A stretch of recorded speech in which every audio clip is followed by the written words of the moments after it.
Olá, amigos! Estamos de volta! E de volta está também a nossa série.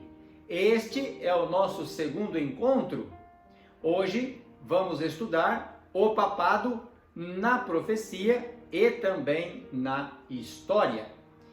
Em nosso encontro anterior, nós estudamos que este mundo está passando por grandes crises.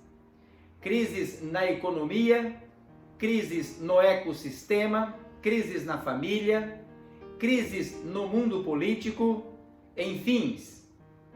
Bem, estudamos também que para uma possível solução a estas crises, o ideal seria um governo universal, global. Estudamos alguns nomes como possíveis administradores deste novo sistema global. Citamos o nome de John Biden, Trump, Angela Merkel, Kim Jong-un, quem sabe Emmanuel Macron, Putin, mas entendemos que nenhum destes nomes talvez seria aceito ou aceitos para administrarem esta nova ordem mundial. Bem, descobrimos que um nome, ou seja, o papado, seria o nome indicado no momento, seria a pessoa, pelo menos segundo alguns sociólogos, a pessoa ideal para administrar esta nova ordem mundial de governo. Estudamos também que a Igreja Católica, em um passado, havia criado algumas rupturas com alguns segmentos, como por exemplo a ciência, também dentro do mundo cristão e fora dele também com o islamismo, com o judaísmo, com alguns governantes, mas que ao longo das décadas, dos séculos, elas estão sendo curadas, saradas, reconstruídas, e principalmente depois do pontificado de João Paulo II. João Paulo II conseguiu restaurar o carisma da igreja e também do papado diante do mundo. Muito bem, na ocasião nós também discutimos brevemente a ideologia dos Estados Unidos da América, desde seu descobrimento, colonização e até os dias de hoje. Este país surgiu como um salvador da pátria, como um Messias, como uma nova terra, um novo Éden, uma nova Jerusalém. E eles entendem, tanto a população, o norte-americano, como os seus governantes, como que um país que surgiu como um presente de Deus para a humanidade. Surgiu como que um país abençoado por Deus para poder oferecer ao mundo um milênio de paz, para oferecer ao mundo uma estabilidade financeira, social, familiar, e então, dentro deste contexto de salvador da pátria, é que os Estados Unidos nasceu e também se entende até os dias atuais. Nós estudamos também que nos últimos dias da história deste mundo, tanto o papado quanto os Estados Unidos da América, dentro deste contexto de restauração do papado, ganhando a simpatia do mundo, e os Estados Unidos com essa missão de salvar o mundo, quando esses dois governos, o eclesiástico e o civil, se unirem, haverá um decreto dominical. Eu tenho aqui em minhas mãos duas cartas uma carta apostólica e uma carta encíclica. Redigida, é um documento redigido pela Igreja Católica. A primeira delas, a carta apostólica Dies Domini, do Sumo Pontífice João Paulo II, o Papa João Paulo II, ao episcopado, ao clero e aos fiéis da Igreja Católica sobre a santificação do domingo. Aqui está. Esta carta, a carta apostólica, ela é direcionada, como já mencionamos, ao clero, mas também aos fiéis desta igreja. E nesse contexto aqui, chamando a igreja para uma santificação mais séria do domingo. E uma segunda carta, a carta encíclica Laudato Si, do Papa Francisco, sobre o cuidado da casa comum. Esta casa comum, referida aqui, é a natureza da qual nós estamos destruindo. Nesta carta, nos dito da forma como nós estamos destruindo o ecossistema e também da importância de restaurarmos o ecossistema se queremos preservar a vida. Bem, o interessante dessas duas cartas é que elas têm algo em comum: a santidade do domingo, a guarda do domingo em lugar do sábado bíblico. Observem que tudo está sendo encaminhado para um decreto dominical. Primeiro, uma crise global. Se faz necessário um único governo. Segundo, a restauração da Igreja Católica, do papado, diante do mundo. Hoje o Papa, por onde vai, é aclamado um santo homem de Deus e também um possível líder para salvar a família, o ecossistema, a economia, enfim. E terceiro, a forma como surgiu os Estados Unidos, a ideologia deste país, um país salvador da pátria. Bem, nós já discutimos um pouco e vamos discutir no nosso próximo tema que em Apocalipse 13 está registrado que este primeiro sistema, o sistema papal, a igreja, quando ela se unir com o sistema civil, os Estados Unidos da América, vai haver um decreto dominical. E quando houver este decreto dominical, os fiéis filhos de Deus, os guardadores dos 10 mandamentos de Deus, inclusive o quarto, o sábado, serão perseguidos, como foram na Idade Média, de 538 a 1798, conforme indica a profecia. Eles foram perseguidos por 1260 anos. Mas, hoje, como já dissemos, queremos descobrir na história e na profecia o papado. Por isso, abra sua Bíblia no livro de Daniel. O livro de Daniel nos situa na profecia e na história o papado. Observe que em Daniel capítulo 2, Nabucodonosor tem um sonho. Ele sonha com uma grande estátua, e esta estátua era composta por 4 metais: o ouro, a prata, o bronze e o ferro. E os pés, que havia 10 dedos, estava mesclado entre o ferro e o barro. No capítulo 7, nós temos também um sonho profético semelhante, mas agora não mais Nabucodonosor, e sim o próprio profeta Daniel. Daniel sonha com 4 animais, um leão, um urso, um leopardo, um animal terrível e espantoso. Este quarto animal, em sua cabeça havia 10 chifres. E deste animal, desses 10 chifres, sairia um outro chifre pequeno, mas que se tornaria robusto, se tornaria grande, poderoso.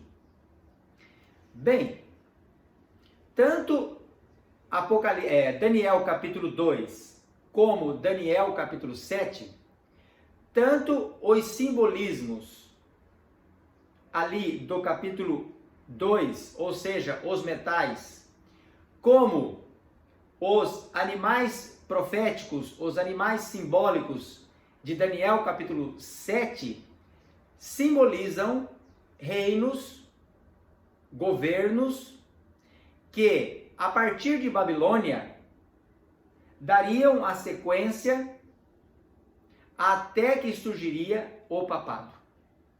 Observe que em Daniel capítulo 2, próprio profeta diz para Nabucodonosor: Tu, ó rei, és a cabeça de ouro, ou seja, Babilônia.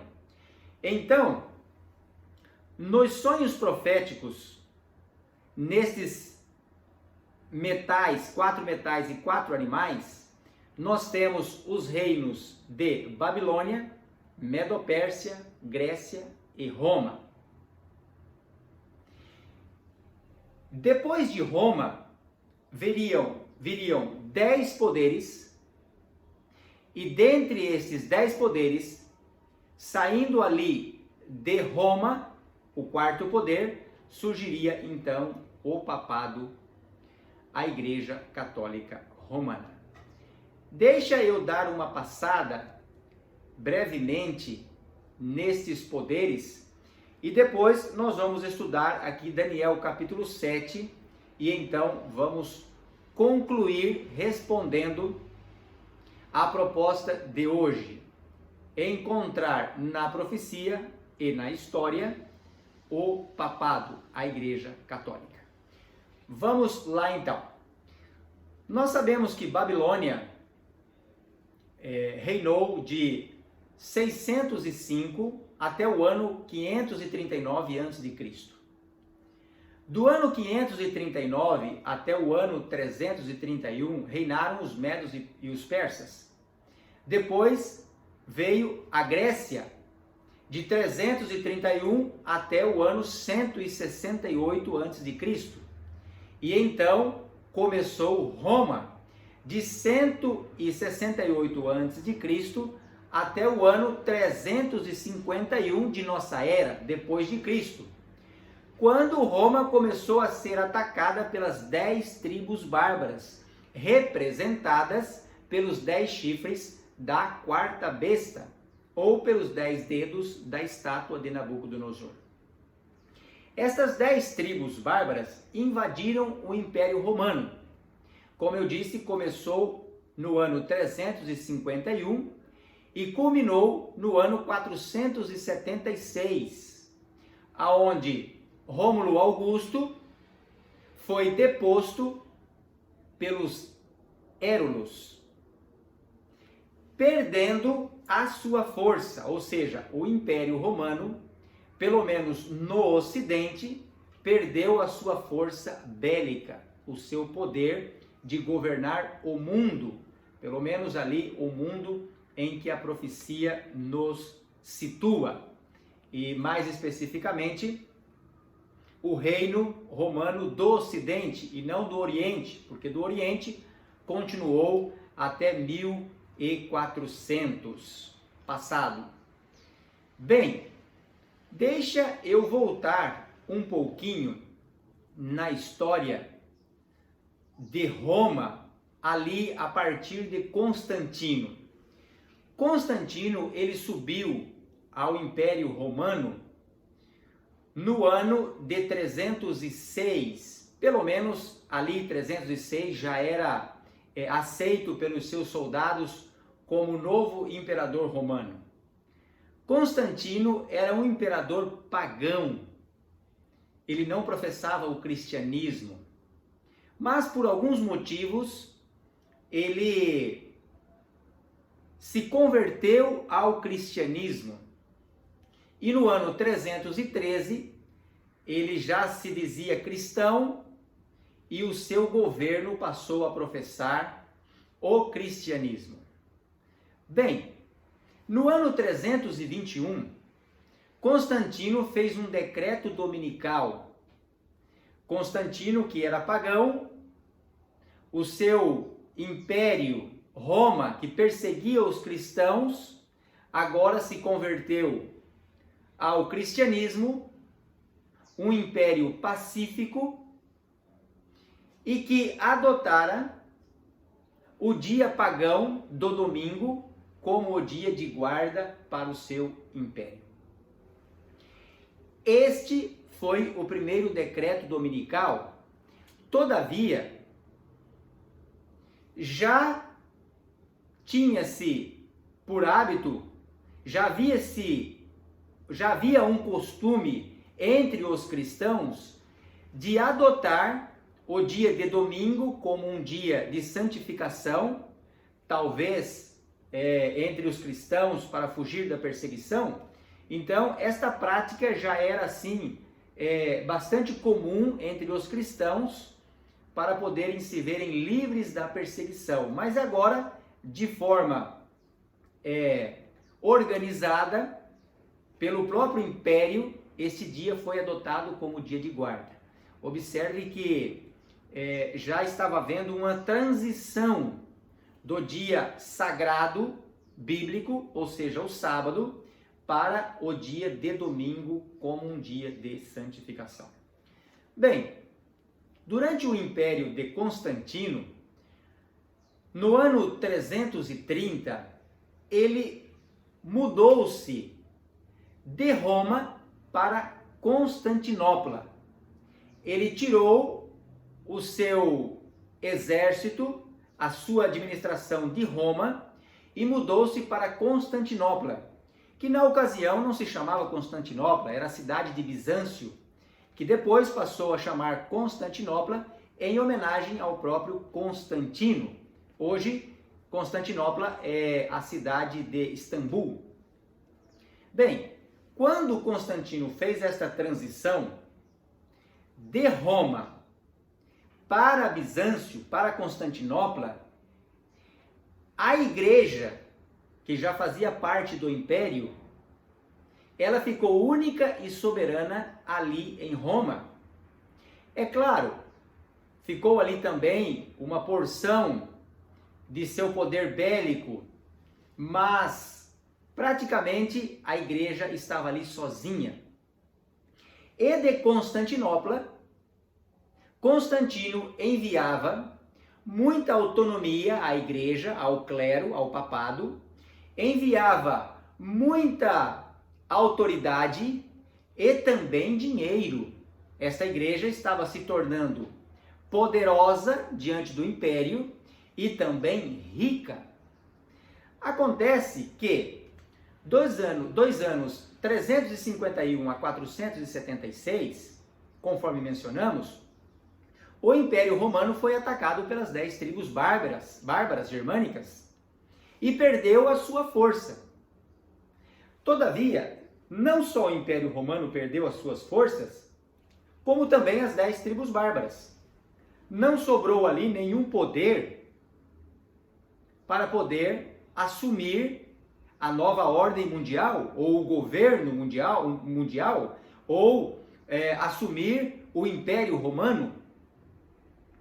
O governo mundial que estamos mencionando aqui é onde as profecias estavam se cumprindo. E nesta ocasião, o único poder que estava se sobressaindo, que estava crescendo mais e mais, era a Igreja Católica, o papado.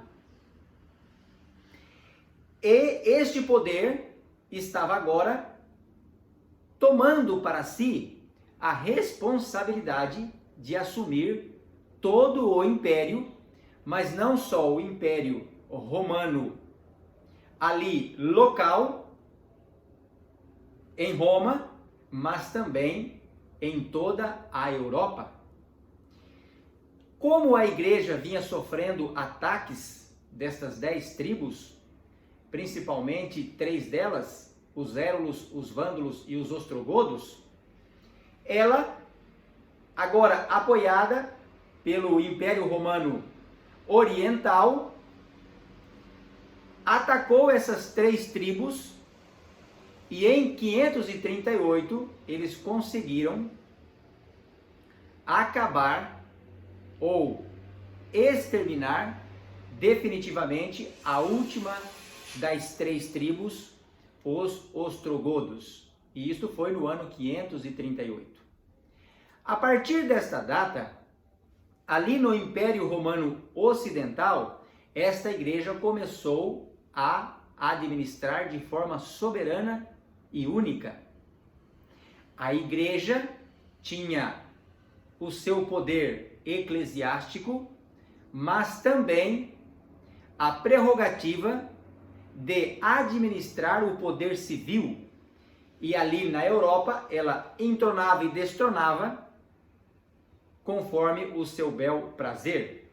É claro que ela também sofreu seus revés, mas houve séculos que ela definitivamente administrou única e soberana, tanto o poder religioso como o poder civil. E isso foi de 538 até o ano 1798. Então, assim surgiu a Igreja Católica. Ela surgiu do cristianismo, mas de um cristianismo pervertido, de um cristianismo que não professava a verdade bíblica, que não estava em comum acordo com a palavra de Deus. Assumiu este poder e reinou de 538 até 1798, conforme está na profecia, por 1260 anos. Nós encontramos isso em Apocalipse capítulo 11, 12 e 13, nas expressões tempo, tempos e metade de um tempo. Também encontramos nas expressões 42 meses e 1260 dias, que transformando estes símbolos, profeticamente falando, nós temos 1260 anos, ou seja, de 538 a 1798, já estava profetizado que a Igreja Católica iria assumir o poder, atacar o povo de Deus e também atacar o santuário celestial. Nós vamos ver isto em nossos próximos temas, ok? Você encontra também essas expressões em Daniel capítulo 7, verso 25, e também Daniel capítulo 12, verso 7, ok? Muito bem, acontece que em 1798, Napoleão, na ânsia de conquistar o mundo e tendo como um adversário o papado, a Igreja Católica, enviou o seu general Berthier a Roma para prender o Papa, trouxeram o Papa à França e no ano seguinte ele veio a falecer. Aí a Igreja Católica perdeu o seu poder, pelo menos o poder civil, o poder religioso, a nomeação dos papas, a Igreja, ela continuou normal, mas a Igreja não tinha mais o poder civil como apoio para ela poder fazer valer os seus dogmas, as suas crenças, as suas bulas papais, os seus documentos, conforme acabamos de ler aqui. Ela já não tinha mais o apoio do governo civil, ela perdeu. Napoleão ofereceu a ela esta ferida mortal, conforme está descrita ali no livro de Apocalipse capítulo 13, certo? Mas ali também é descrito que esta ferida seria curada, e é justamente o que está acontecendo hoje. Já mencionamos, o papado está restaurando as feridas que ao longo da sua administração foram criadas, mas elas estão sendo restauradas. Há poucas décadas atrás, ninguém tinha interesse no papado, na Igreja Católica. Se um papa morresse, se sepultava normalmente, sem nenhuma ênfase, como se dá hoje nas mídias sociais. Hoje, se morrer um desses governantes que citamos o nome aí, John Biden, Angela Merkel, Kim Jong-un, milhões, milhares, nem sequer vão tomar conhecimento. Morreu, se sepulta e etc. Mas se o Papa vier a falecer, as mídias sociais vão bombar, as redes de televisão vão dedicar a maior parte do seu tempo para anunciar a morte e o sepultamento do Papa. E certamente estarão ali representantes de todo o mundo político, do mundo cristão e também do mundo não cristão. Todos estarão ali representados para participarem deste funeral, como foi o caso do funeral de João Paulo II, que nós citamos em nosso tema anterior. Então essa ferida está sendo curada, ok? Mas vamos agora para o texto profético, para esta porção profética aqui de Daniel, capítulo 7, e eu quero ler contigo a partir do verso 19. Vamos encontrar na profecia o papado. Então eu leio aqui a partir do verso 19. Está escrito: Então tive desejo de conhecer a verdade a respeito do quarto animal. Observe. Daniel teve a visão. E ele não está interessado em saber sobre o leão, o urso e o leopardo. Sobre o primeiro poder, o segundo poder e o terceiro poder. Ele não está interessado. E eu vou agregar algo mais. Deus também não está interessado em saber sobre o primeiro poder, o segundo e nem o terceiro. Nem no ouro, nem na prata, nem no bronze, nem no leão, nem no urso, nem no leopardo. Daniel não está interessado, Deus não está interessado e nós também não estamos interessados. Bem, você pode dizer aí, mas pastor, como nós não estamos interessados? Está registrado aqui na profecia esses três poderes que antecedem o quarto poder, a quarta besta? Sim, nós estamos interessados, porque ao estudar Babilônia, Medo-Pérsia e Grécia, esses poderes, esses governos nos situam na história. Então, nesse contexto nós estamos interessados. Mas é o quarto poder que Deus dá ênfase na profecia, tanto aqui em Daniel capítulo 7, como em Apocalipse capítulo 13. É este poder que Deus quer nos mostrar com mais ênfase. E é neste poder que Daniel estava interessado e nós também estamos interessados. E um pouco mais à frente, ele diz que ele estava interessado também nos 10 chifres, que são as 10 tribos bárbaras que nós mencionamos, que compõem hoje a Europa, ou seja, Espanha, Alemanha, Portugal, França, Inglaterra e assim sucessivamente, ok? Não temos nenhuma nação daquelas três últimas tribos, os Érulos, os Vândalos e os Ostrogodos, porque a profecia diz que eles seriam exterminados de raiz, e de fato foram, não há nação deles, tá? Também abro um parênteses para dizer que não são apenas 10 tribos, ok? Na verdade, a história nos comprova que houve mais tribos. Nós mencionamos 10 porque 10 menciona a profecia, tá? Então, voltando ao verso 19, diz que Daniel teve o desejo de conhecer a verdade a respeito do quarto animal. E observe, olha, ele era diferente de todos os outros. Ele era terrível, diz aqui. Terrível, cujos dentes eram de ferro, cujas unhas eram de bronze, que devorava e fazia em pedaços e pisava aos pés o que sobejava. Era um poder diferente do leão, do urso, do leopardo, de Babilônia, Medo-Pérsia e Grécia. Este quarto poder, Roma, é diferente. E é aí que está o foco da profecia e que está o nosso foco também. O verso 20. E também a respeito dos 10 chifres. Observe bem, Daniel também teve interesse nas 10 tribos bárbaras que atacariam o poder romano, porque dali sairia o poder que nós mais temos interesse, Deus, também o profeta Daniel. Repito, verso 20, e também a respeito dos 10 chifres que tinha na cabeça e do outro que subiu. Observe, um outro chifre sobe ali, desses 10, também do poder romano, diante do qual caíram 3. Se lembra que mencionamos os Érulos, os Vândalos e os Ostrogodos? sendo os ostrogodos o último deles a ser destruído em 538. Ou seja, a partir de 538, esse outro chifre surge único e soberano e mais forte que todos. Daquele chifre que tinha olhos e uma boca que falava com insolência. Por que falava com insolência? Porque esta ponta pequena, este chifre pequeno que sai do poder romano, que sai das 10 tribos, é a Igreja Católica Romana. E ela tem muita blasfêmia na sua boca, muita insolência na sua boca. Nós vamos ver ainda hoje, mas principalmente em nosso próximo estudo, o terceiro tema, ok? Aonde vamos estudar Apocalipse capítulo 13, as duas bestas que nos apresentadas ali em Apocalipse 13. A besta que sai do mar e a besta que sai da terra, sendo elas representadas respectivamente pelo papado, do verso 1 ao verso 10, e do verso 11 ao verso 18, representadas ali pelos Estados Unidos da América, ok? Muito bem.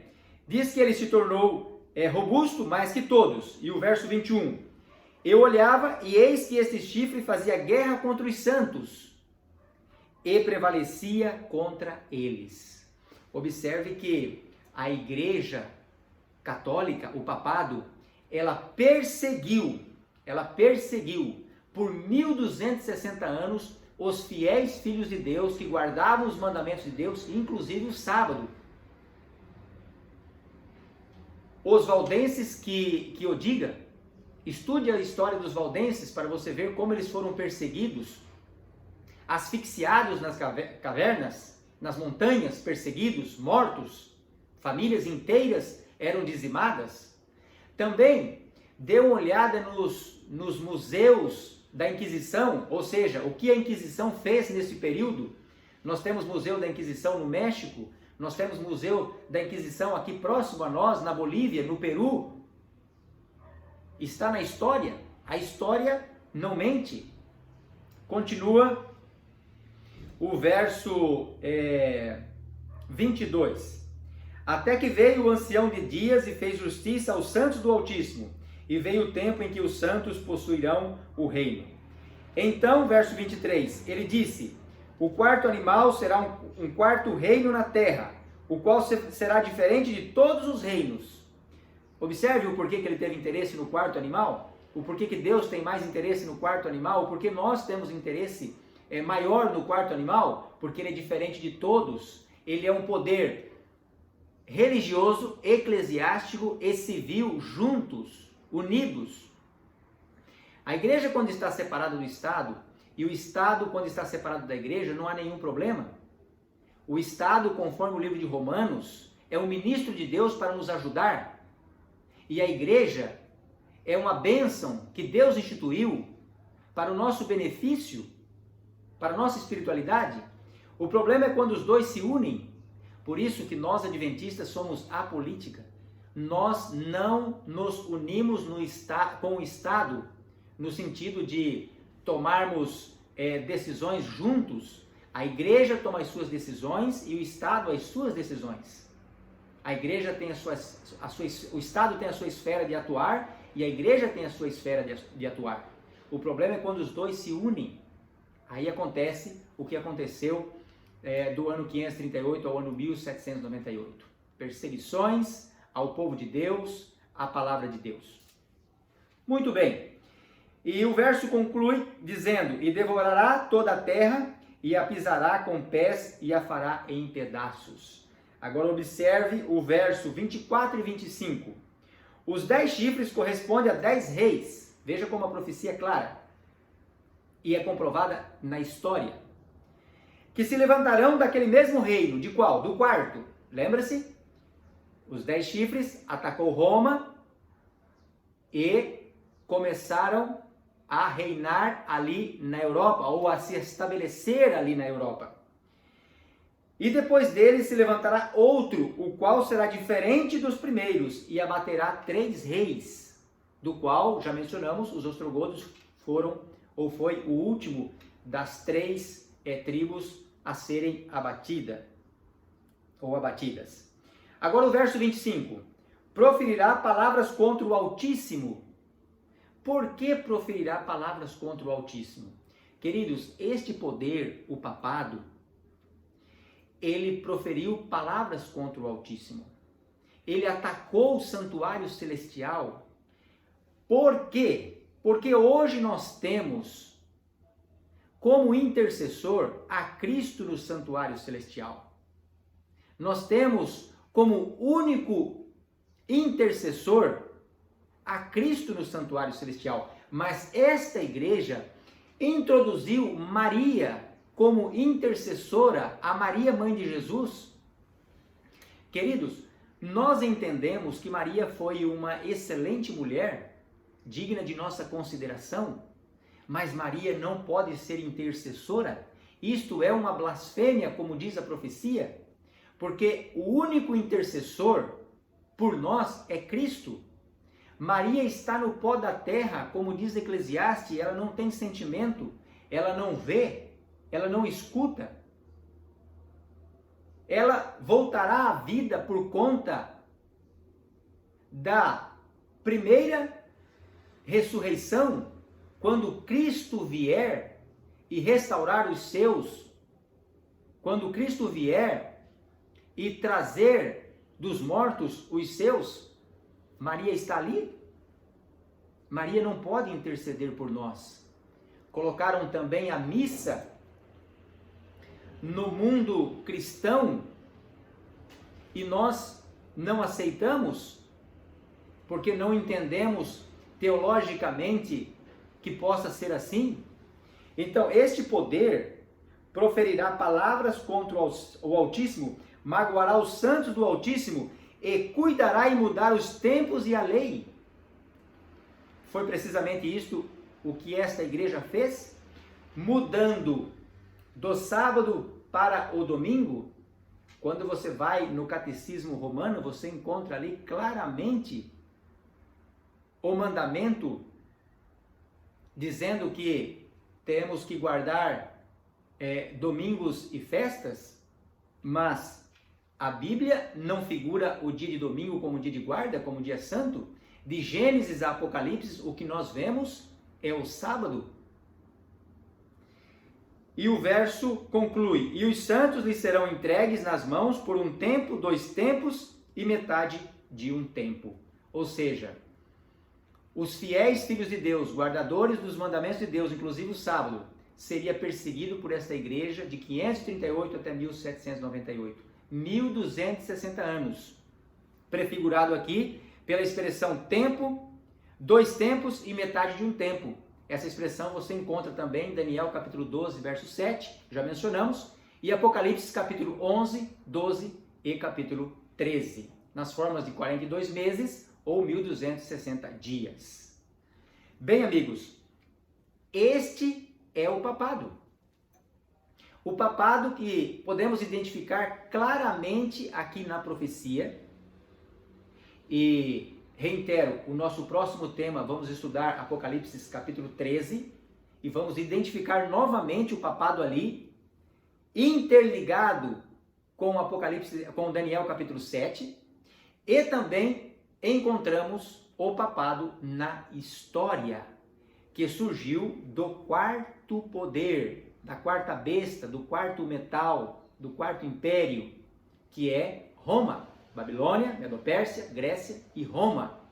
De Roma sairia esta ponta pequena, que não seria apenas um poder religioso, mas seria um poder religioso que estaria atrelada, ou um poder que estaria atrelado ao civil, pedindo então apoio a este para fazer valer os seus dogmas, as suas doutrinas e também o seu entendimento. Bem, eu queria dar uma palavra àqueles que, porventura, são fiéis filhos de Deus nas milhares de igrejas que hoje temos ao redor do mundo que professam o cristianismo.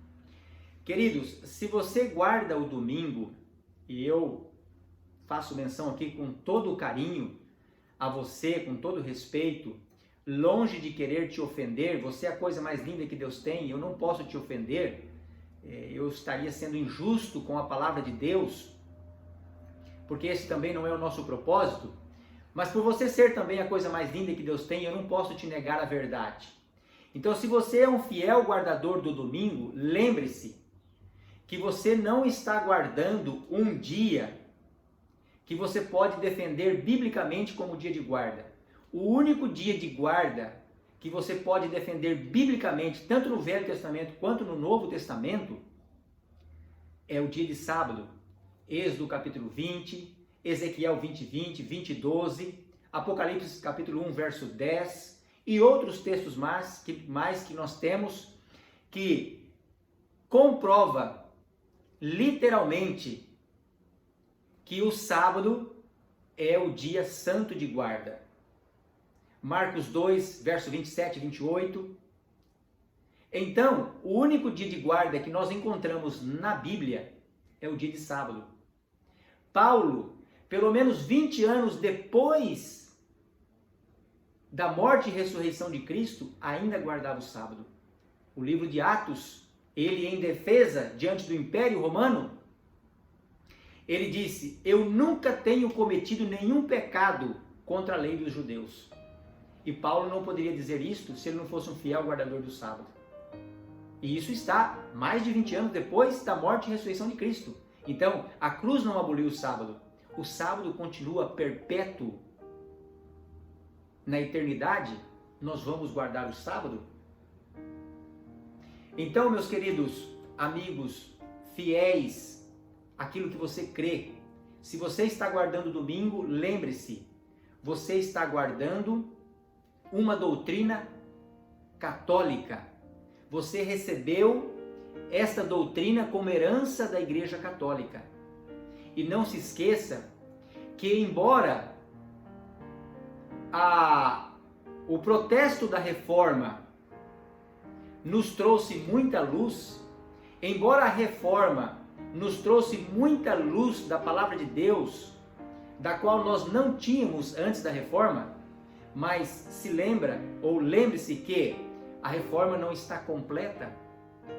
A Reforma, ela ainda está acontecendo e precisa acontecer, por isso nós temos que pregar e falar, para que a Reforma se torne ela toda completa. E aproveito para dizer, amigo, que, como disse alguém, se Lutero ressuscitasse hoje, talvez ele teria um infarto e vier a falecer novamente, porque a reforma que ele fez praticamente está acabando. Hoje, protestantes e católicos estão unidos. As igrejas evangélicas, pentecostais, primeira onda, segunda onda, terceira onda, enfim, todos os cristãos estão unidos juntamente com a Igreja Católica. Agora entenda uma coisa, ela tem como que a superior, a mãe de todas elas. Aliás, a profecia assim o diz, Apocalipse capítulo 17, Apocalipse capítulo 18, aliás o capítulo 18 te faz um convite, sai dela, povo meu, o verso 4. Então, querido, eu quero lhe dizer que se você é fiel à guarda do domingo, lembre-se que essa é uma doutrina católica romana e não é uma doutrina bíblica. A doutrina bíblica é o Santo Sábado do Senhor. Bem, para concluir, então vamos reafirmar que, já que este poder, a Igreja Católica, está recobrando a sua simpatia diante do mundo, já que os Estados Unidos, este país novo, este país recente, mas que rapidamente tem se transformado em uma grande potência mundial, tem como ideologia o Salvador da pátria, o Salvador do mundo. Quando esses dois poderes se unirem, o religioso com o civil, conforme diz a profecia, haverá um decreto dominical um pouco antes da volta de Jesus. Então virá o nosso Senhor e Salvador Jesus Cristo. O nosso próximo encontro está fascinante, está muito especial. Não perca, vamos estudar Apocalipse capítulo 13, a besta que sai do mar e a besta que sai da terra, em ligação com Daniel capítulo 7. Bem, amigos, chegamos ao final. Que Deus te abençoe. Nos vemos no próximo encontro. Até lá!